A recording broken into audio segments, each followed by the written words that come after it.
Pemerintah pusat pada Rabu 14 Juli menjadwalkan pembagian paket obat-obatan bagi pasien COVID-19 yang melakukan isolasi mandiri dengan sasaran utama pasien berlatar belakang sosial ekonomi rendah. Terkait hal tersebut, Dewan Pakar Ikatan Ahli Kesehatan Masyarakat Indonesia (IAKMI), Hermawan Saputra kepada Antara mengungkapkan setiap individu yang melakukan isoman perlu mengikuti panduan secara klinis saat mengkonsumsi obat terapi COVID-19. Hal ini karena terdapat perbedaan profil gejala, kondisi, usia, hingga punya penyakit penyerta yang berisiko terkontaminasi.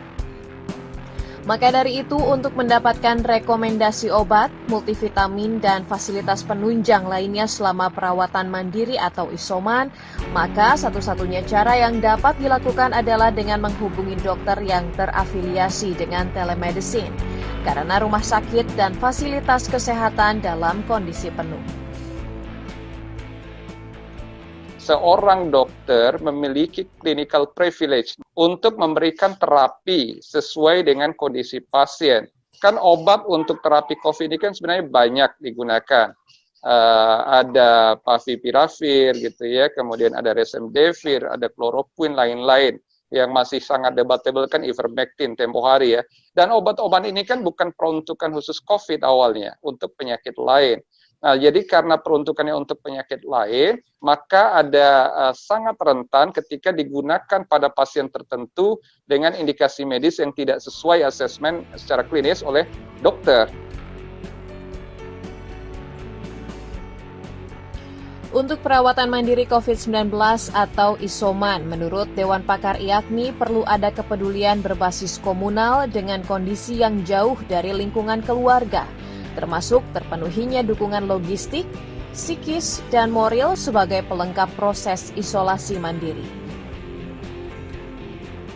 Paket obat tersebut akan diberikan kepada individu yang terkonfirmasi positif melalui data lab PCR yang terhubung dengan Kementerian Kesehatan RI.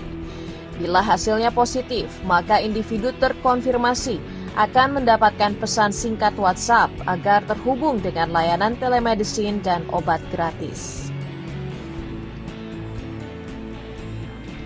Untuk yang berada di luar DKI, pemberian obat akan turut melibatkan 2.200 dokter tambahan dengan pendistribusian obat yang akan disalurkan langsung oleh TNI dan perangkat lainnya.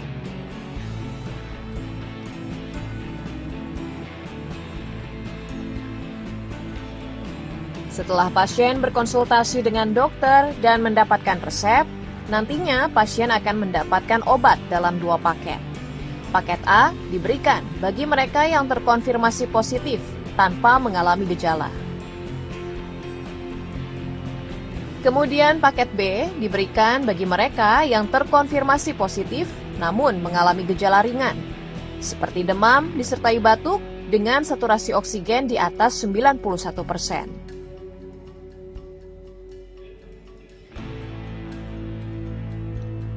Sementara pengobatan yang ampuh bagi pasien tanpa gejala dan bergejala ringan, menurut Ketua Satgas COVID-19 Pengurus Besar Ikatan Dokter Indonesia PBID, Zubairi Jurban kepada Antara menuturkan, individu hendaknya mendapatkan tidur yang cukup, mengonsumsi makanan yang bergizi dan kaya nutrisi. Meski memang ada baiknya pasien COVID-19 ini perlu melakukan ronsen untuk mendeteksi pneumonia dan mengecek kadar saturasi oksigen dalam tubuh dengan bantuan alat oksimetri. Keputusan pengobatan itu kan harusnya di dokter, gitu ya. Jadi untuk kadang-kadang memerlukan juga pemeriksaan dokter ataupun pakai video call juga bisa. Nah itu kalau semuanya dikerjakan, ya thorax foto, ya oximeter, ya video call, ya obat-obatan, maka saya yakin amat berguna, amat bisa mengurangi timbulnya kematian di sewaktu isolasi mandiri.